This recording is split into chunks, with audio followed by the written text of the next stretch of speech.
Ben bir dəfə biri ilə bəhs edirdik, söhbət edirdik. Yanımızdan bir həkim keçirdi, göz həkimi idi. Çox güclü bir həkimlərdən biri idi, Moskvada oxuyub danışdı. Düzdür, namaz əhli deyil idi, yalan nöş danışım. Amma biz bəhs edirdik, bu yanımızdan keçirdi, elə salamlaşdı. Salamlaşıb gedəndə dedi, nədən bəhs ediyorsunuz? Deyirəm, bu deyir ki, Allah yoxdur. Mən də buna sübut edirəm. Bizi hazır zəhmət olmasa üzrsə, mən bir dənə deyim, elə çıxıb gedim. Hər bir həkim, şuurlu bir həkim, əgər həkim isə bilir ki, bir varlıq var və bunu yaradan, bu kainatı yaradan, bu vücudu yaradan bir qudrət var, qüvvət var. Və bizdən qat-qat üstün bir qüvvə və qudrətdir.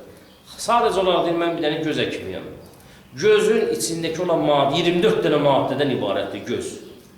Gözün içindəki sular ki, maye şəklindədir. O 24 dənə sudan Allah Teala bir dənə bizə şəffaf, gözəl bir, neçə piksel deyirlər, nə deyirlər, ondan gözəl bizi üçün göz yaradır.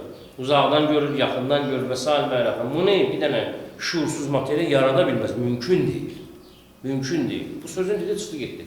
Bu adam tabi bir söz danışa bilmədi, heç nə danışmadı. Hələ mən istəyirdim ona bir bəhsdən, oradan, buradan danışım elə. Bir insan ki, həkimdirsə bunu bilər.